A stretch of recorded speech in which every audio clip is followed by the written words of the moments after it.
Can you spot the ship in this image? It might be tricky because it's been camouflaged, but if you look really closely, you can see the ship right here. This is dazzle camouflage, and it's probably the most popular and widely used method for camouflaging a ship. It's been used since World War I and can still be seen on warships today. But you, the brilliant and discerning viewer, may have noticed that it doesn't really make the ship any harder to see, and that's part of the point. To explain how this camouflage works, we need to go back to the thing that brought it into existence in the first place: the killing of Archduke Ferdinand of Austria. In 1914, this guy was assassinated and everyone was pissed off. To blow off some steam, we had to invent a whole bunch of new ways to kill each other about it, such as…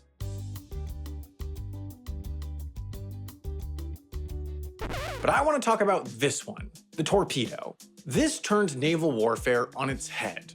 Going into World War I, the British Royal Navy was unparalleled, the largest and most powerful navy in the world. The Germans knew they couldn't just take control of the world shipping lines by using conventional warships, and no one had invented manipulating a foreign population into voting against their own interests by posting things that old people find scary on Facebook yet, so they had to take the low road. And the low road was underwater.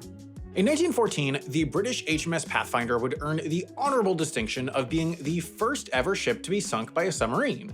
Over the next few months, British ships in the North Sea started dropping like flies. Despite the size of their fleet, the Royal Navy had no way to deal with these stealthy new German U-boats. Their solution, which they implemented years later, would not come from a lab or a weapons manufacturer, but by an old British painter named Norman Wilkinson.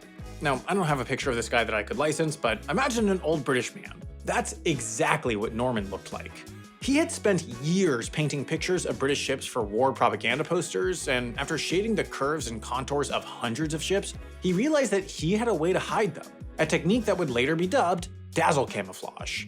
To explain how this works, though, we need to talk about how these ships were getting sunk in the first place. Sinking a ship with a torpedo, at least at the time, was really complicated. These torpedoes were fairly slow, maybe 40 miles per hour, and could only travel in a straight line. That means that in order to actually hit a ship with one of these, you couldn't shoot directly at it. It would be long gone by the time the torpedo got there. Instead, you had to fire at where the ship was going to be several minutes from now. And that is tricky. It requires knowing a lot more than just where the ship is. You also had to know how quickly it was moving and exactly what direction it was moving in. These sorts of calculations had to be done in real time using one of these and one of these. Speed was generally measured with a pocket watch following the mast of the ship as it traveled from one side of the scope to the other. Distance could be calculated with two lenses and a little bit of trigonometry, and direction used a cutting-edge German technique called looking at it and making a really good guess.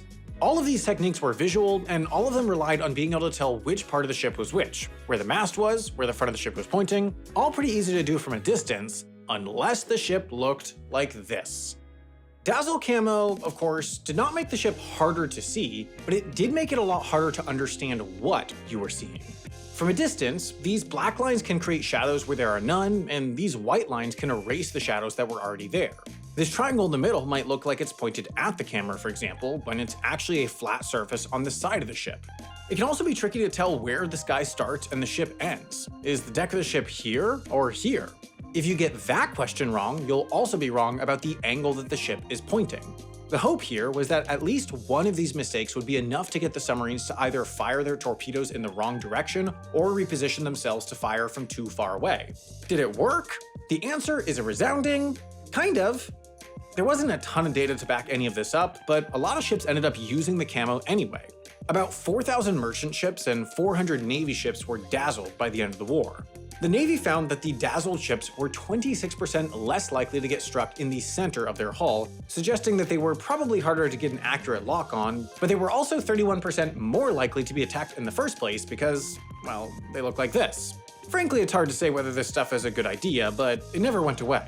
It carried on through World War II and still lives on to this day. Admittedly, it's not going to do much against a modern homing torpedo, nor is it going to hide your ship from radars or sonars or satellites, but even in the year of our Lord 2026, we still sometimes have to use our eyeballs to find and kill each other, and I think that's beautiful.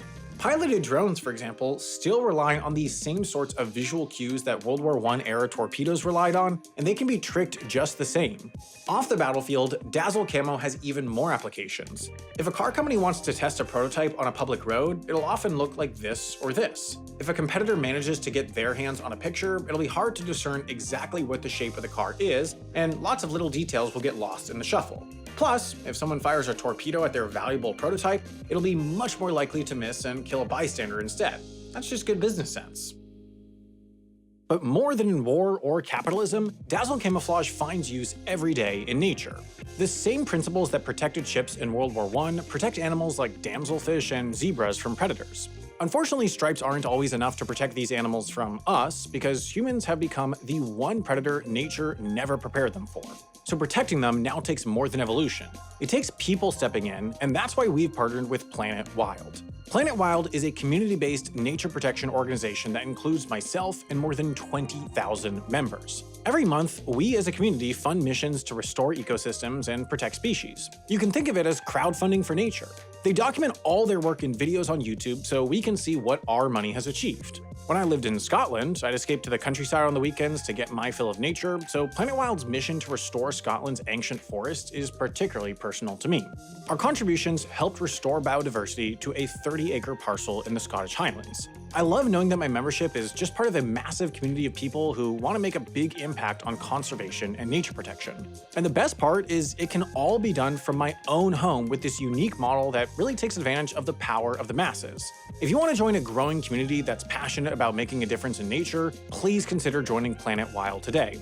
You can join for whatever amount you want. There's nothing too big or too small, and for the first 100 people who sign up using my code HALF1, I'll pay for your first month. To take advantage, scan this QR code or click the link in the description and you'll see your dollars at work here on YouTube within the first 30 days. And there's no catch here. You can cancel anytime. If you want to see them in action, check out their mission in Scotland here.